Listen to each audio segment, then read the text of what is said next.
melanjutkan cerita sebelumnya, di mana Sel diundang untuk menemui Jeokbung, sesepuh istana demonik.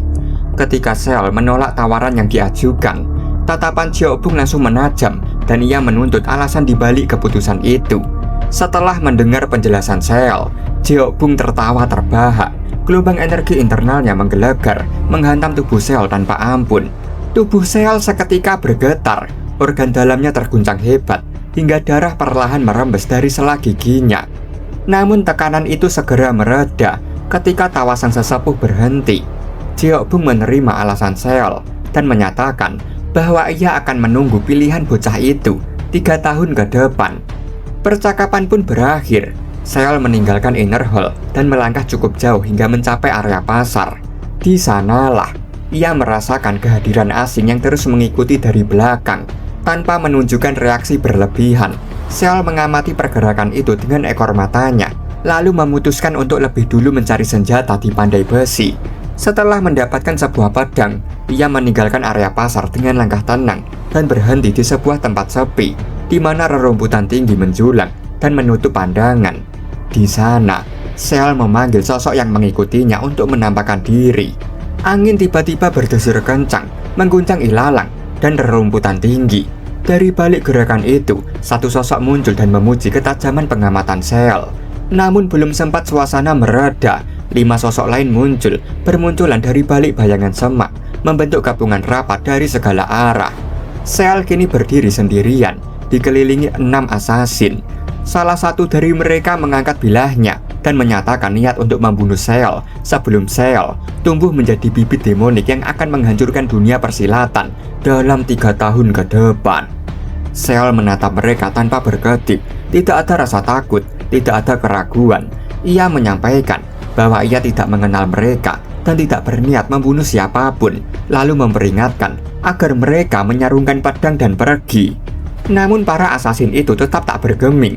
Mereka menegaskan bahwa justru Sel yang harus mati di tempat itu. Tatapan Sel meredup tanpa minat. Kata-kata itu menghapus pilihan terakhirnya untuk menghindari pertumpahan darah. Dengan satu tarikan tenang, ia menarik pedangnya. Sarung pedang terlepas dan jatuh ke tanah. Bilah dingin itu kini terarah ke 6 lawan di sekelilingnya. Melihat Sel menggunus pedangnya, salah satu musuh menilai bahwa tindakan itu sia-sia karena nyawa Sel sudah berada dalam genggaman mereka. Sesaat kemudian, ke-6 asasin mulai membentuk formasi. Tubuh mereka melesat cepat, berputar mengelilingi Sel dengan dirinya sebagai pusat.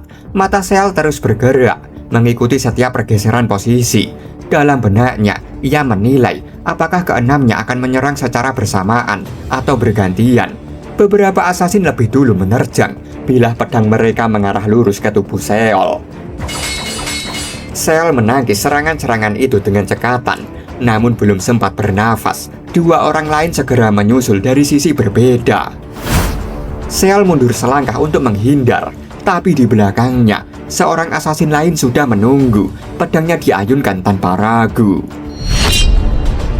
Ujung bilah nyaris mengiris kepalanya. Namun Sel berhasil menghindar tipis. Tekanan semakin meningkat. Serangan datang silih berganti tanpa jeda, memaksanya terus bergerak. Dalam benaknya, Sel menyadari bahwa pergantian serangan mereka terlalu rapi. Sinkronasi yang hanya mungkin terjadi jika mereka telah lama bekerja bersama. Kerjasama mereka nyaris tanpa celah.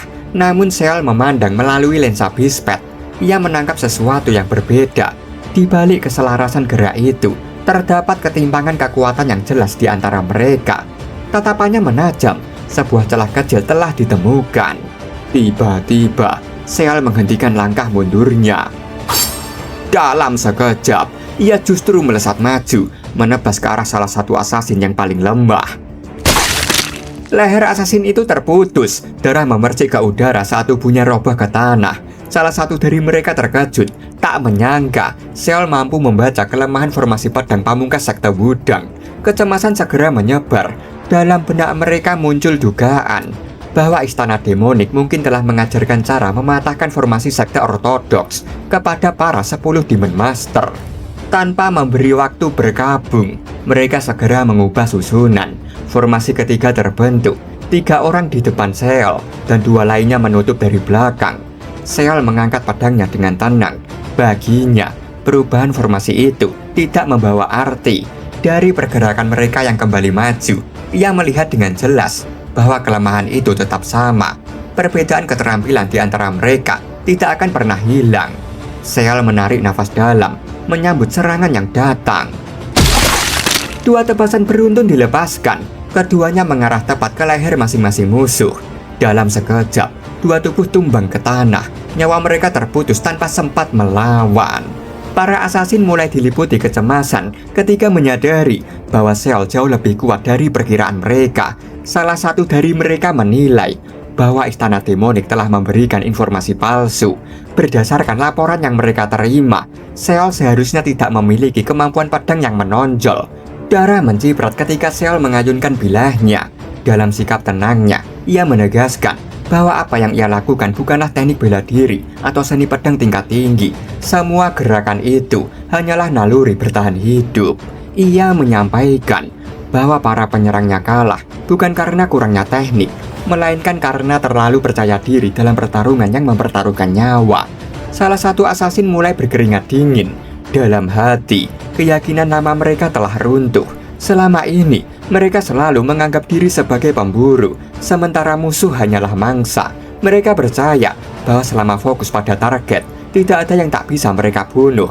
Namun kini posisi itu terbalik. Merekalah yang sedang diburu. Dengan pedang berlumuran darah di tangannya, Seol berdiri seperti predator sejati. Dalam tekanan yang mencekam, ia mengingatkan bahwa waktu pembantaian belum berakhir.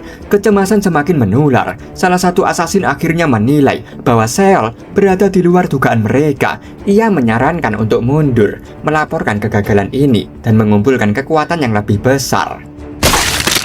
Wajah asasin itu tiba-tiba menegang. Tanpa ragu, seorang rekannya menusukkan pedang ke perutnya sendiri. Darah mengalir deras ketika tubuh itu terhuyung. Asasin yang melakukan tusukan menegaskan sikapnya kepada yang lain, bahwa mereka tidak akan mundur. Baginya, mati sambil membelakangi musuh sama saja dengan membuang kehormatan sebagai pendekar. Mendengar itu, Seol mempertanyakan, apakah kehormatan benar-benar lebih penting daripada nyawa mereka? Asasin tersebut langsung menoleh tajam. Tatapannya mengunci Seol yang berdiri tenang di hadapannya. Ia mengakui bahwa dirinya tidak memahami teknik bela diri iblis yang dimiliki Seol. Namun ia menegaskan bahwa ia dan rekan-rekannya mengangkat pedang demi kemuliaan pribadi. Dengan menepuk dadanya, ia menegaskan keyakinan bahwa mereka bertarung demi kehormatan. Seol hanya menatapnya datar, tanpa minat sedikit pun pada keyakinan itu. Dalam sikap dinginnya, ia menegaskan satu hal yang tak terbantahkan. Kehormatan tidak bisa dibawa ke dalam peti mati. Setelah menegaskan hal itu, Seol melesat dengan luapan kekesalan, mengaktifkan teknik Unrivaled Lightning and Thunder. Pedang di tangannya berkelebat diselimuti petir yang mengaum liar. Dalam satu lompatan kilat, ia menebas para musuhnya, bahkan sebelum mereka sempat bereaksi. Leher-leher itu terputus serentak. Darah mengucur deras saat kepala mereka terpisah dari tubuh. Seseorang yang berada paling depan masih sempat berdiri tegak. Matanya terbelalak kosong. Namun perlahan, sebuah garis merah muncul di lehernya. Goresan itu melebar. Darah mengalir semakin deras tanpa bisa dihentikan. Leher itu memuncratkan darah dan tubuhnya akhirnya roboh. Seol berdiri tegap, membelakangi para musuh yang telah tewas oleh pedang dalam genggamannya. Salah satu dari mereka terduduk, masih memiliki sisa kesadaran.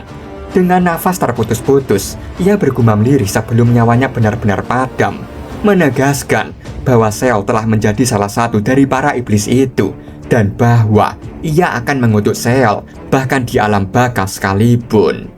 Kini, dari semua yang berada di tempat itu, hanya Seol yang tersisa berdiri.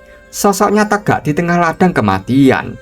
Ia menoleh ke belakang, menatap pemandangan yang dipenuhi mayat dan genangan darah. Ia tidak menyangka akan kembali menyaksikan pemandangan semacam ini, meskipun dirinya telah meninggalkan pulau neraka.